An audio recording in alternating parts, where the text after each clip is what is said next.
one of I think larger cultural issues that a lot of this has raised is the question of why. When we look at censorship and the things that are being canceled, the things that are not being canceled, and as you mentioned, a very, very small segment of our society that would identify as transgender, and yet they have the loudest voice, and they are dedicated to their cause.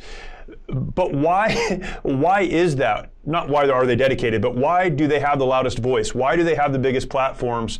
Is there an underlying agenda beyond sexuality and gender identity and all these other issues that we're looking at? Is there something bigger, or is it just simply these folks are super devoted to what they're doing and so they get the platform? I think that, well, it's a complex question, I think, because I think that there are it depends on the person, right? It depends on the situation that they find themselves in. But I do think that there are a lot of people who are radicalized by the movement who wouldn't necessarily be radical without it. So what I mean by that is, I think that there are a lot of people who start out that, they are being told certain things by the movement. We need equal rights. We need this. We need that.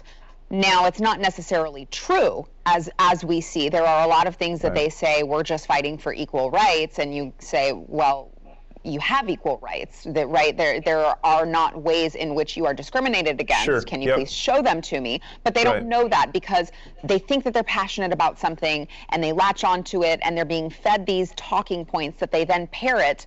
But I think from the top down, they are radicalizing these people to really eat, sleep, and breathe this issue because they genuinely think that there is discrimination going on. They genuinely do believe these things. And I think, unfortunately, as we see in Marxism and so many things within the left, they are useful idiots. And I hate to say it like that, but unfortunately, that really is what they have become. They don't double check to see if this is true. And you know what? I will say that I think that the most unfortunate part of that aspect of it is that you have all of these leftists, including a lot in the medical profession, that are pushing these people into a lifestyle that will make them more prone to depression, to suicide, to all of these things that you would never want for someone, and so I think that, with the top of the LGBT movement, the organization, I think that they do have an agenda to radicalize these people. I think that they work in conjunction with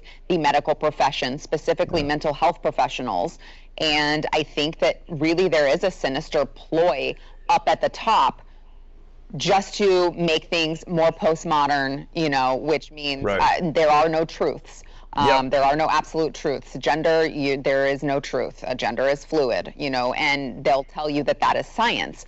And so I think that you're seeing all of these moving parts working in conjunction and kind of brainwashing the sheep to believe it without double checking to know if that's even actually right. I don't know if you guys recall, but I remember it really wasn't that long ago. What was it, 2013, when gender dysphoria was actually in the DSM for mental health professionals to use. It was actually a term that they were able to diagnose someone with. And all of a sudden, that became stigmatized, and you were not allowed to diagnose people with that. And so they had to go in and they had to make some changes to normalize it. I mean, if that doesn't just kind of ooze with evil intentions, I don't know what does. Yeah, we do a lot with the DSM for the military, and that's just one version ago you would have been put out of the military for you. Just one. They made it. They changed it just for that criteria. And Chad, they're changing it not just to. They're changing it so that they can push people towards this lifestyle. That's the crazy part to me, because it's not just we're changing it and, we'll let the chips fall where they may. They have a movement that is pushing people into this lifestyle that they know will cause a lot of harm to them personally. Right. Absolutely. They're completely aware. The numbers on when they talk about regret and suicide ideations with people who are doing, and we had a guest on, actually, the very first show that we had for Situation Report, who was just an expert in this, and he talked about the regret being in a 90th percentile for those who have had some type of body-altering surgeries or medical drug transformations through hormones and things like that. Yeah. But they know this. You're right. They willingly know this, and they're still pushing it.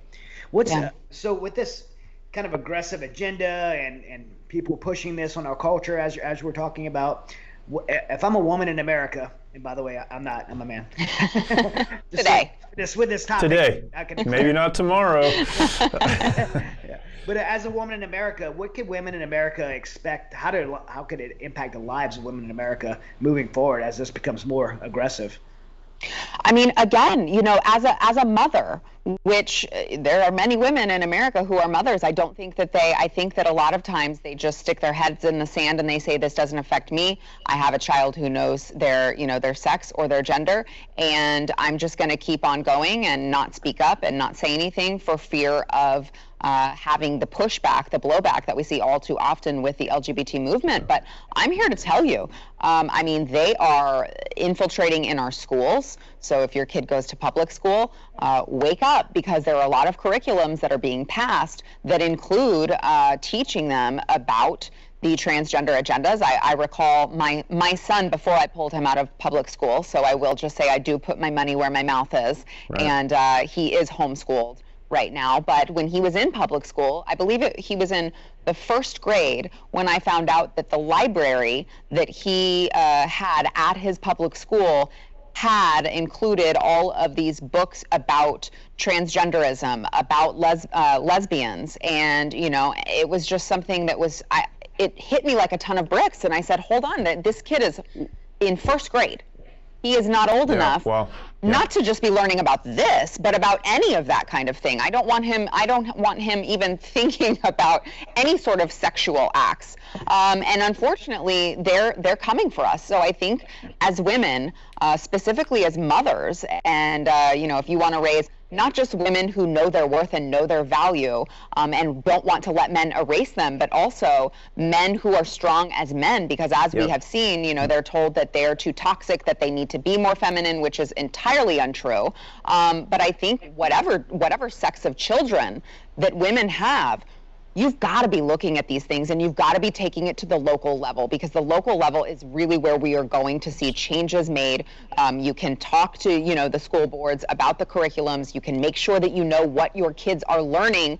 But better yet, I know this isn't something that everyone can do. Better yet, pull them out of public school entirely, because we could go on and on about all of the existing issues in public school. Yep. But they are hitting it where the kids are young so that they can indoctrinate them early. And I think that women really need to be aware of that and really, really be proactive about it before it's too late.